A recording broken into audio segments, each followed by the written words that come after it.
Hi, I'm Tom Stephenson, and welcome to Construction Business Management Tips. Today, we're going to be looking at 4 reasons construction businesses fail and some of the things that you can do to avoid those risks. There's a lot of reasons why construction businesses fail, but today we're going to take a dive into 4 of the reasons. So, let's start. Reason number 1, cash flow. If you don't manage your cash flow properly, you won't be able to pay your employees, you won't be able to pay your suppliers, and you'll be out of business. And so what does that mean? Well, that means that you really have to take care to look at what kind of liquidity you have, what kind of projects you have on the go, what's the amount of money that's going to be flowing out of the business, and what's the amount of money that's going to be flowing into the business, and trying to time that combination of flows so that you mitigate or minimize the amount that you're short.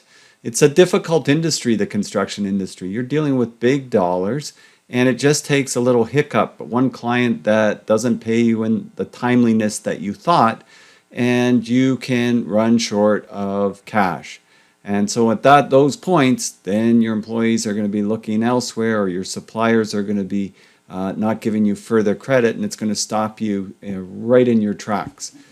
Some of the things that you need to think about cash flow is what is the payment schedule? What's the schedule of values that we have? Have we structured it effectively so that we can ensure that we get that money coming in? Do we see a shortfall in the future? You can have a lot of viable projects on the go. In fact, if you have too many viable projects on the go, you could have too much money flowing out, and that would leave you short. So if you see that far ahead in advance, or if you track that and plan it, you can gauge for negative cash flow time periods. You can look at it, you can analyze it. You could see perhaps a certain time period where you're going to have a high amount of negative cash flow, and you could make sure that you have the financing in place. Nobody's going to give you financing if you go into their office and you look like a deer in the headlights that you need this money by Friday, or you won't be able to make your payments. But if you do it months ahead of time with a viable business plan, and you make those arrangements, and you minimize the outflows and you maximize the inflows, then that is going to be an effective way to manage your cash flow. A lot of businesses, they take on a certain amount of risks, and whatever the risk was, it basically overcomes the business. Maybe the risk is this opportunity to really leverage the developments that you're doing, and as a result of that, some changes in the external market, in pestle, political, the economic conditions change, a bunch of other things outside your control change. That could actually sink your project if whatever your plans are regarding the flow of cash, things change and it falls outside your financial model. Some of the biggest and brightest construction businesses have gone bankrupt as a result of that. You can look some of them up, you can Google them, but definitely there has been a multitude of those types of bankruptcies over the years. So it's not something that just happens to small construction companies. It's something that happens to all construction companies if they don't effectively manage their cash flow. And that's a very important thing to think about. We live in a VUCA environment, volatile, uncertain, complex, ambiguous, and we have to be able to handle those conditions, and we have to be able to mitigate the risks effectively. You could be a great business, for 25 years in a row, but one mistake, critical error, that can be enough to sink your business. That's why you don't see a lot of businesses that have been around generations. So cash flow is definitely number 1. Those are some of the ways to mitigate it, making sure that you're managing it, you're monitoring it, you're looking far off into the distance as you procure more projects to make sure that you've got an effective buffer to cover those kind of things that occur. You don't want to have only just the amount of money to cover. You want to have a buffer, and the buffer might mean that you've got the financing in place to cover your short-term shortfalls. Growing too fast. Well, believe it or not, that can be a problem. Growing too fast. Not growing too slow, growing too fast. You know, you're a small fish and you want to be a big fish, and you reach a certain amount of success. I think of Jim Collins, who wrote several books, Good to Great, and this one I've got here, How the Mighty Fall. And this was all about after the 2008 financial crisis, looking at some of the giant businesses that fell during that time period. And a lot of those issues were, again, due to cash flow and liquidity, but it's also what he called the 5 stages of decline in this book. Hubris born of success. So in other words, you're a smaller construction company. You're starting out. You get to be pretty successful. Then you get into this undisciplined pursuit of more. You want to grow. You want to grow fast. You want to be bigger. And then they go through this 3rd stage that he calls the denial of risk and peril. So you're growing really, really fast, but you're not really, you think that you're above it all. And you don't believe the risks are as potentially damaging as they are. And then stage 4, grasping for salvation. You're kind of on the way down. You've over-leveraged yourself, and you've got a lot of major problems going on in the business. And stage 5 is you've had to scale back, so you become either irrelevant or you've been taken over or you had to close the business. So growing too fast, that can be a problem in this business as well. And a big part of that aspect is you want to make sure that you hire the right people. There's another section that Jim Collins calls Packard's Law, and that was named after David Packard from Hewlett-Packard. And Packard's Law actually states that no company can consistently grow revenues faster than its ability to get enough of the right people to implement that growth and still become a great company. And when you're growing really fast, you're desperate for people, and you're maybe not vetting them as well as you should.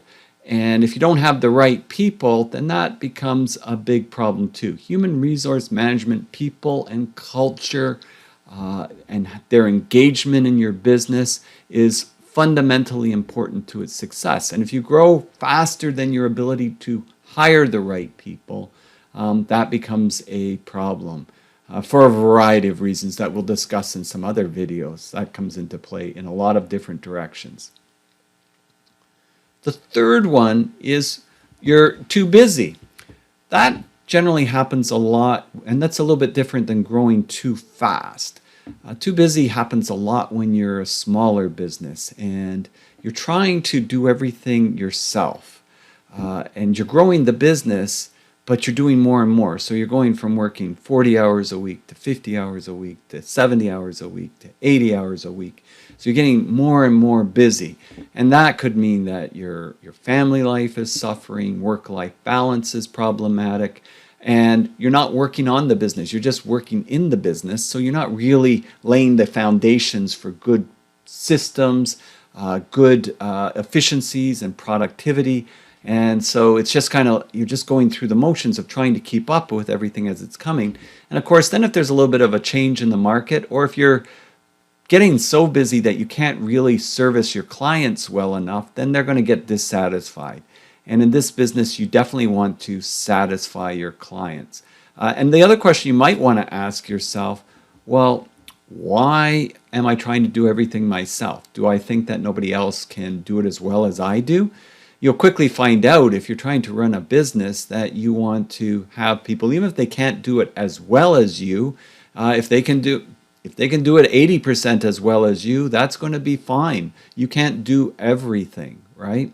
And if you don't delegate some of those things or hire the right people, as I said in the previous slide, you're going to end up trying to do it all yourself, and you're going to have a lot of dissatisfied clients. The other thing is, are you too busy because you're the low bidder?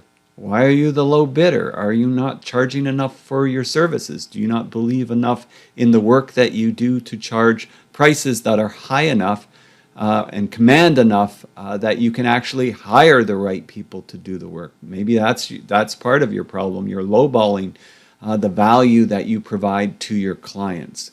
So you're becoming the low-cost producer in that sector, and you're really not funding yourself well enough to cover your overheads and to make the desirable amount of profit that you're after. So that's a good framework for burnout as well, becoming too busy.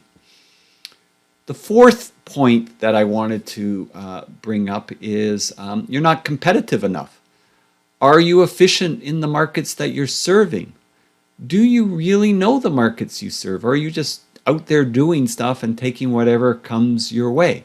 It's not that in the beginning as a business, a construction business, that you don't want work, but if you're just taking anything and you're not too good at some of it, that could be a problem. Or you're spending a lot of time bidding on things that you're really not competitive on, so that's wasting a lot of your time, maybe distracting you from that sector. And so a big part of that is you're trying to serve too many markets.